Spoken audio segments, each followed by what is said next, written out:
All right, I'm just going to go through your discharge instructions with you. You're going to have this all written out, but I'm just going to go through so to clarify a couple of things.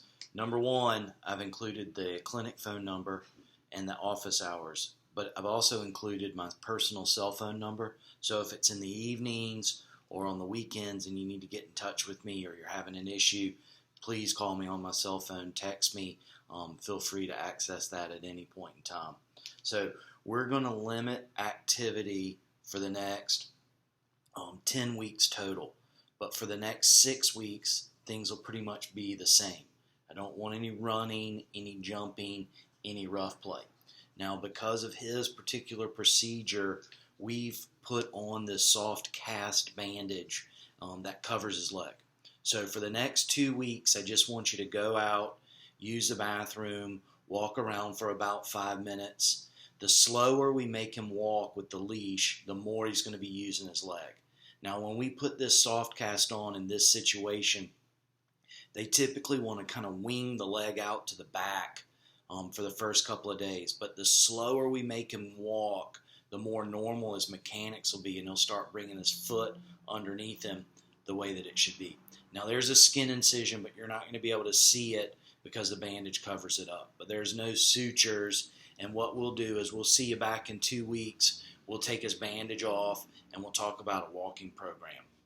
As far as the bandage goes, if it slips and falls off, that can happen. It's pretty rare. You need to call and let me know.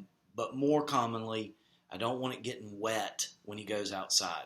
So we're going to send you home with a protective sleeve to cover that bandage when you go in and out of the house. When you're back inside, just take the sleeve off. And the sleeve can get washed in the washer machine.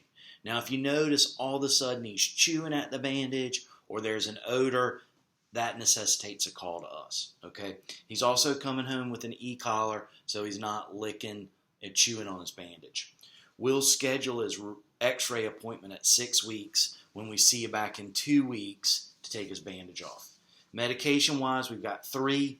We've got carprofen or Rimadyl. It's an NSAID. I want you to give it every 12 hours as you think needed for discomfort for the next 10 to 14 days. We dose things here on a 6 and 6 schedule, so he's due at 6 p.m. The gabapentin, all right, that's a human drug for nerve-type pain. I think it works well with the Rimadyl together for these first couple of weeks. You're going to use that, again, as needed, you think, every 8 to 12 hours. Now, here in the hospital, we do it every 12, but at home, if you think you need something a little bit more, you can drop back to that gabapentin to an every 8-hour schedule. And then the last thing is he's got an antibiotic, cephalexin. You're going to give 2 capsules every 12 hours. Again, this is a 6 and 6, and all the pills can be given together. The cephalexin and the Rimadyl I'd give with a little bit of food. And again, if you have any issues, don't hesitate to give me a call.